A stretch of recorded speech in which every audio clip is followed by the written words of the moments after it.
Hi everyone, welcome in. My name is Angie Norris and you're on my YouTube channel, 60 and a Senior. And on this channel, for the most part, I talk about bookish things. I do book review videos. I do videos about my most anticipated book releases. And I also do TBR videos. And that's what we're gonna do tonight because today is October 1st. And today kicks off Breast Cancer Awareness Month. So I'm wearing some of my garb. I have on a breast cancer t-shirt and I have on some outrageously big, love, chunky earrings. Breast Cancer Awareness pink ribbon earrings. I'm a breast cancer survivor. So I'm gonna encourage you right here at the beginning of the video to go get a mammogram. If you're a lady who has not had a mammogram this year, October is a great month to do it. There are many radiology clinics across the United States that do screening mammograms for free. And if not free, they're greatly reduced during the month of October. So what are you waiting for? Go get a mammogram. They save lives because early detection saves lives. Now we're going to get back to my bookish video. I'm going to be doing my TBR list for October. So stick around. We're going to do something a little different this month. So I started back in May doing building my TBR list from jar prompts. I had seen several other booktubers that were doing this. I thought it was such a fun idea. So I researched and downloaded lots of prompts off the internet, cut them up in little strips of paper, stuck them in a jar. I did that for May and for June. And then in July, I played along with Becca at Pango Books and Bujo and Chloe at Always Booked. And I participated in Deck of TBR-a-thon, where we used a deck of playing cards and then followed prompts to choose our TBR list. And then in August, I did something completely different as well.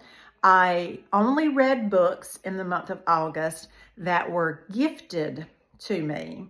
So that was my gifting month. I was trying to get caught up on those. And then I went back to the jar prompts for September. So for September, I had 8 books on my TBR list. And of those 8, I did finish all but 1. I finished 7. The one I did not get to was The Echo of Old Books. And believe it or not, this one has probably been on my TBR the longest. So I don't know if it's like one I'm avoiding. I don't know. But I did not get to it. But I did read 7 of the other 8. And I also actually read 2 more books. So I had a total of 9 books that I read during the month of September.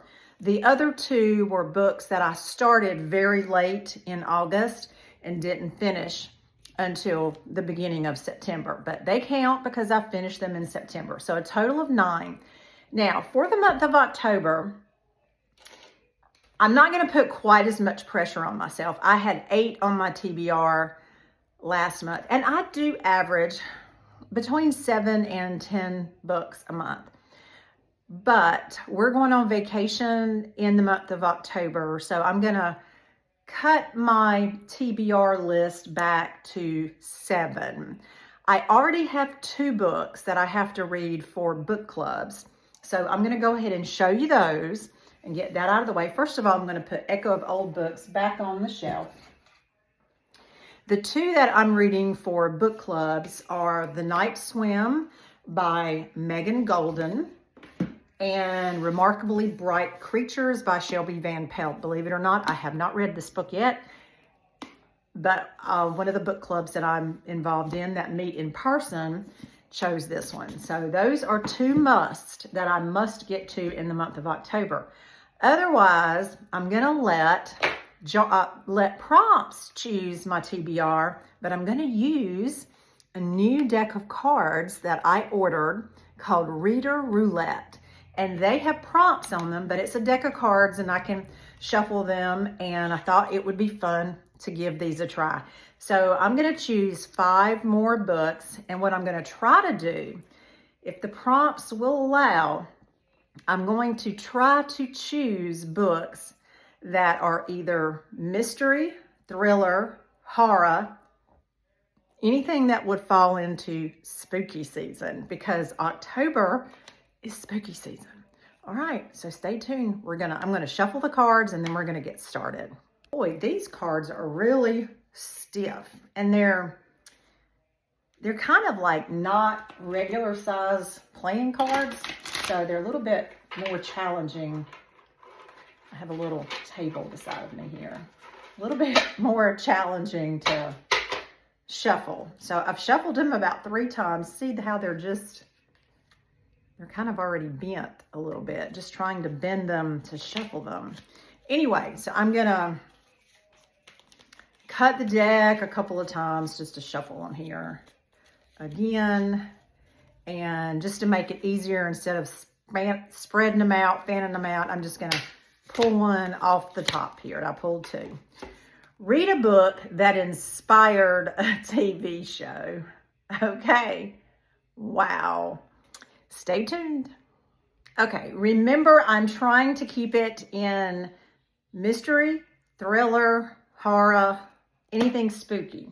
So believe it or not, I actually do have a few choices. So let me tell you what they are. I have a book, Hocus Pocus, and the all-new sequel. This was actually a movie, but we're gonna say TV show, movie is basically the same thing. So that's a possibility. It's kind of a chunky one. 521 pages. So that's a possibility. Then the second possibility is Fern Michael's Fear Thy Neighbor. Now, I don't know if this television show was inspired by this book, but there is a television show that is on the ID channel entitled Fear Thy Neighbor. So let me tell you a little bit about what this one is about. At 29, Allison Marshall is ready to find a place to call home. She's drifted from one small Florida town to another since high school, working odd jobs, saving hard, and building a nest egg. Once she finds the right place to settle down, she'll know. And when she reaches beautiful Palmetto Island, she thinks she may have found it. The small, close-knit island community seems to have everything Allison needs. On a hunch, she contacts the island's only realtor and learns that an old beach house is on the market. At first, home is everything she hoped it would be. But as days turn into weeks, she uncovers a dark side to the supposedly peaceful haven. The locals have a secret, and once Allison discovers what it is, she faces a stark choice. She can stay and join them or escape. But leaving brings its own risk, and Allison is starting to wonder if coming to Palmetto Island is the mistake is the last mistake she'll ever make. So that's a possibility. That's a pretty short paperback. And then The Haunting of Hill House by Shirley Jackson.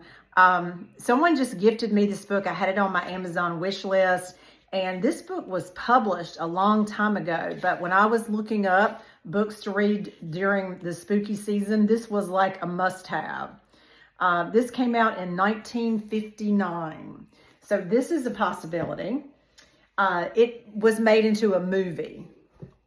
And then there's a Netflix show on entitled The Hunting Wives, and it is based on this book by May Cobb. So that would definitely qualify. So I just got to decide which one do I want to read.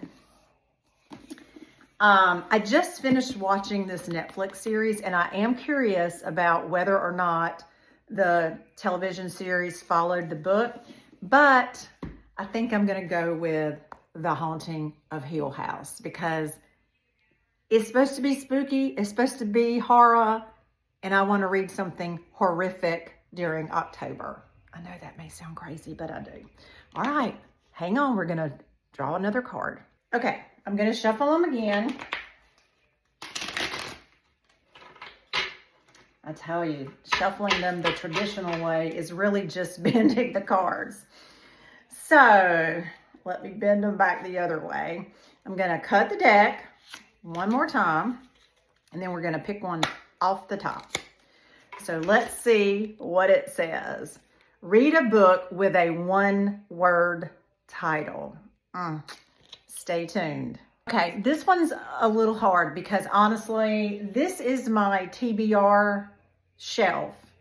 I have a few more over on a second bookcase, but those books over there are primarily books I've already read. So, but all of my horror mystery thriller is on this bookshelf, and I'm trying to keep it to that. But even, I don't have anything that has a one-word title.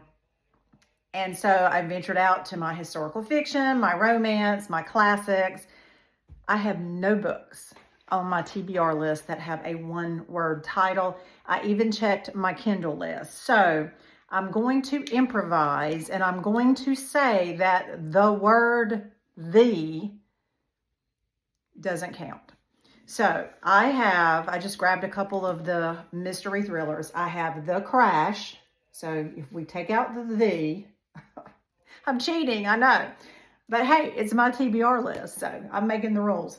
The Crash by Freida McFadden. I think this book came out last year. No, this year, 2025. I'm not sure what month, but so that's one of her newer releases.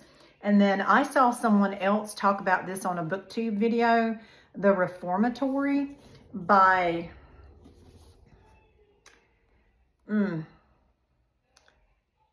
Tanana Reeve Dew. Not sure. I think this is actually a horror. I think it's classified as a horror. So between the two, I really want to read this one. It is chunkier. It's 570 pages, but she just raved about it on her BookTube review. So if you've read any of Freida McFadden's, you know Freida's a pretty easy, fast read. She's a thriller type writer. I've never read anything by this author, so let me tell you a little bit about what it's about based on the cover. Well, there's a sticker over it where I bought it at a used bookstore, so it's going to cover up the bottom of it, but maybe I can read the gist of it. Gracetown, Florida, June 1950. 12-year-old Robbie Stevens Jr. is sentenced to 6 months at the Gracetown School for Boys, an institution, for kicking the son of the largest landowner in town in defense of his older sister, Gloria. So begins Robbie's journey further into the terrors of the Jim Crow South and the very real horror of the school they call the Reformatory. Robbie has a talent for seeing ghosts or haints, but what was once a comfort to him after the loss of his mother has become a window into the truth of what happens at the Reformatory. Boys forced to work to remediate their so-called crimes have gone missing, but the haints Robbie sees hint at worse things. Through his friends Redbone and Blue, Robbie is learning not just the rules, but how to survive. Meanwhile, Gloria is rallying every family member and connection in Florida to find a way to get Robbie out before it's too late. So I'm going to choose this one. Stay tuned for choice number 3. Okay, I'm going to shuffle again. Then I'm going to cut the deck and we're going to draw the top card. Do eeny, meeny, miny, moe with 2 books and read the one that wins. Okay, stay tuned. Okay, let me tell you what the 2 choices are. So one of them is a book of the month that I received, I don't know, a couple of months ago. Does it tell me what month it is? June 2025. It's by S.A. Cosby, excuse me, and it's entitled King of Ashes. And where did my glasses go? This one is, I think it was set in Virginia. Roman Carruthers left the smoke and fire of his family's crematory business behind in his hometown of Jefferson Run, Virginia. He is enjoying a life of shallow excess as a financial advisor in Atlanta until he gets a call from his sister, telling him their father is in a coma after a hit-and-run accident. When Roman goes home, he learns the accident may not be what it seems. His brother is deeply in debt to dangerous, ruthless criminals, and Roman is willing to do anything to protect his family. Anything. A financial whiz with a head for numbers and a talent for making his clients rich, Roman must use all his skills to try to save his family while dealing with a shadow that has haunted them for 20 years. The disappearance of their mother when Roman and his siblings were teenagers.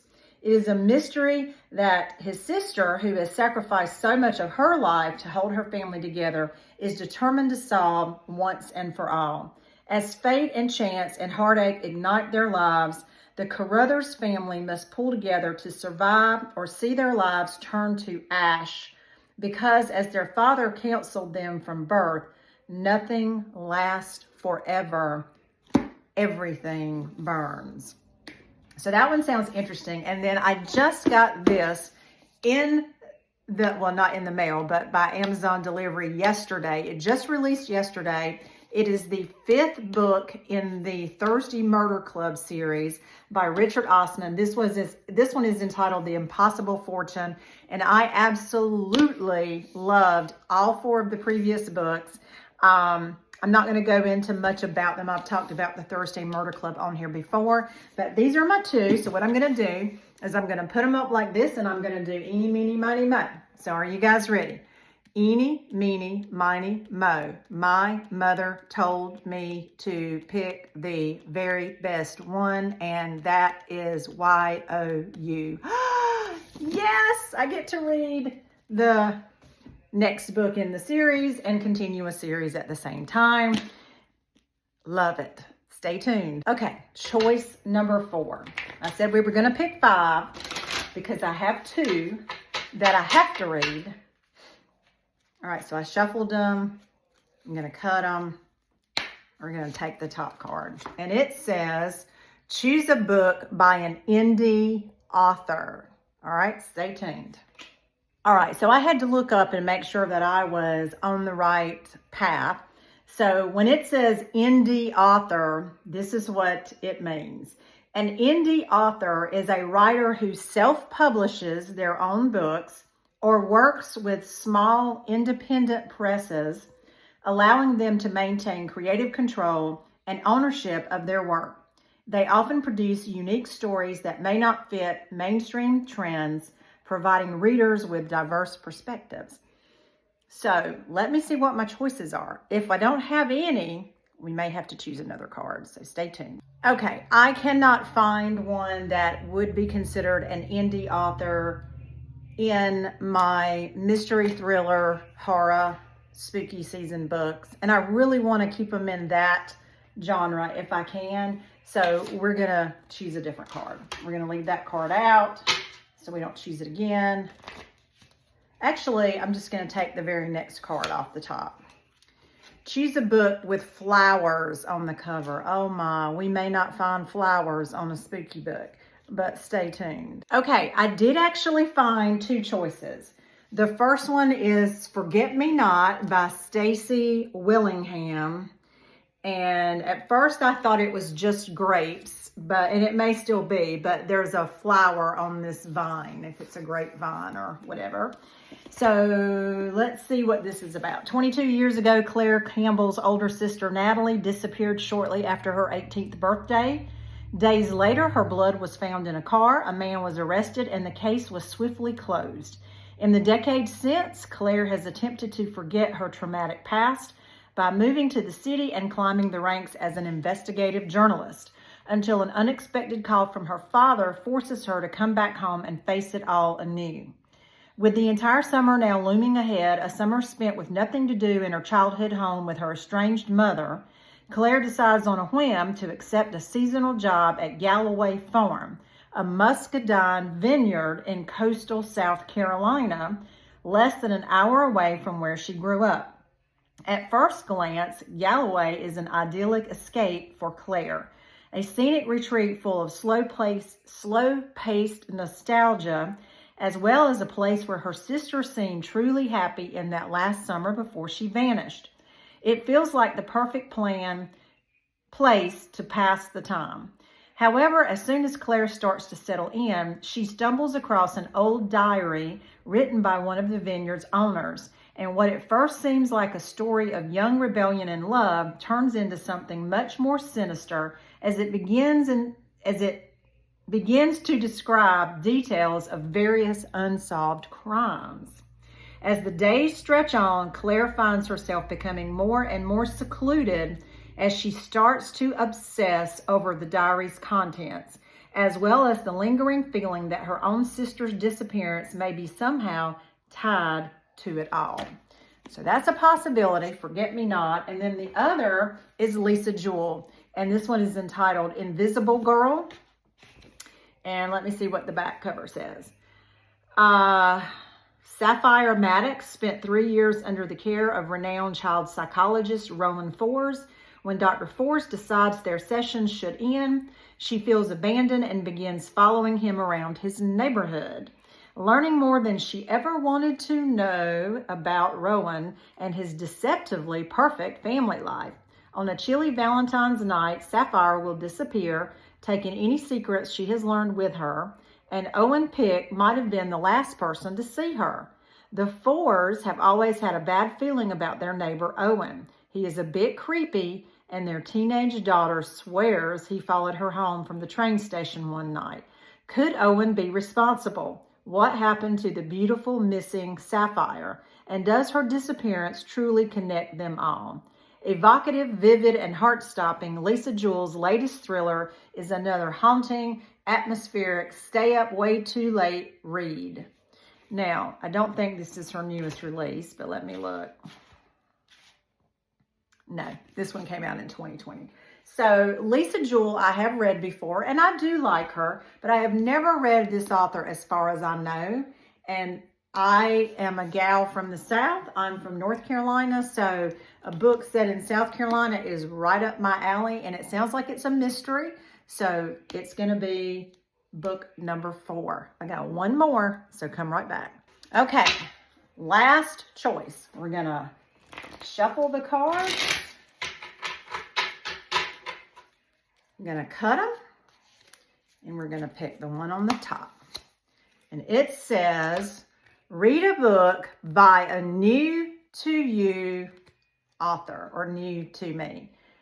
Stay tuned. Okay, I thought I hit pause on the video, but I didn't, so I'm going to have to connect these two videos together. Right off the bat, I grabbed 4. I mean, I've got several new authors on my bookshelf. This one is Something in the Water by Catherine Steadman. This one I bought at a used bookstore just because I liked the name of the book. How to Kill Your Best Friend by Lexi Elliott. That may be a contender. I Am Watching You by Teresa Driscoll. Or You Shouldn't Have Come Here by Geneva Rose. I have a couple by Geneva Rose. I saw a BookTube video about her books, and then I follow her on Instagram, but I have never read anything by her. I've already got 2 or 3 on my shelf, just in anticipation that I'm going to like her. So I'm going to read one to see if I do before I buy any more. So I'm going to choose this one, You Shouldn't Have Come Here by Geneva Rose. And it says, Grace Evans, an overworked New Yorker looking for a total escape from her busy life, books an Airbnb on a ranch in the middle of Wyoming. And my brother used to live in Wyoming, so this one will be good. When she arrives at the idyllic getaway, she's pleased to find that the owner is a handsome man by the name of Calvin Wells, and he's eager to introduce her to his easygoing way of life. But there are things Grace discovers that she's not too pleased about. A lack of cell phone service, a missing woman, and a feeling that something isn't right with the ranch. Despite her uneasiness, the two bond and start to fall for one another. However, as her departure date nears, things change for the worse.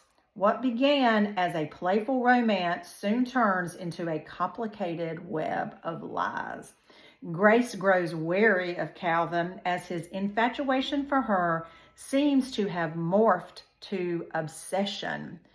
Calvin fears that Grace is hiding something from him, including her reason for staying at his ranch to begin with.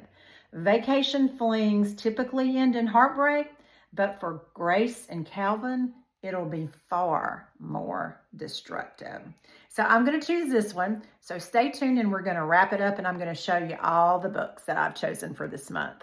Okay, if anyone is interested, I'm going to post a link to Pippi Post, which is the company that I ordered these Reader Roulette cards. If you would like to purchase them, I can't even remember how much I paid for them. They were less than 20 bucks. Maybe less than 10, I can't remember, but I'll post the link and they were fun. They were pretty fun. Similar to my jar prompts, but they were pretty fun. So going in reverse order, You Shouldn't Have Come Here by Geneva Rose. This was because I picked a card prompt that said, read a book by a new to me author. The next one is Forget Me Not by Stacey Willingham, and that was chosen because I picked a card that said choose a book with flowers on the cover. So that's that one. The Impossible Fortune by Richard Osman. This was the Eeny, Meeny, Mo. Yeah, so it says pick 2 books and do Eeny, Meeny, Miny, Mo with 2 books and read the one that wins. So I'm really excited about this one. The Reformatory by Tananarive Dew. I'm not sure if I'm slaughtering that person's name. Please forgive me. That was read a book with a one-word title, but technically it did have the word the in front of it, but we're going to go with it. And then The Haunting of Hill House was because read a book that it was inspired by a TV show, or that inspired a TV show. This book inspired a movie, but we're going to count it. So that was 5 that were chosen by my Reader Roulette cards. Yeah, there it is. Pippi Post, if y'all want to screenshot that. But I'll also post the link. Pippi Post. pippipost.com. And then the other 2 that will be on my TBR list is The Night Swim. That is for an annotated book club that I'm in. Remarkably Bright Creatures for an in-person book club that I'm in. Oh, and you know what?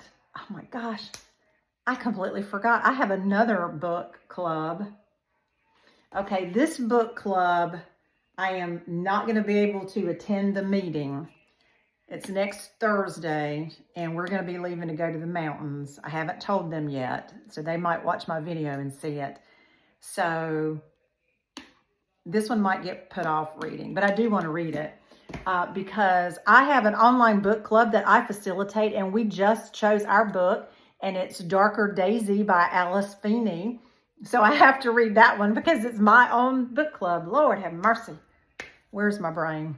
And I don't have the book yet.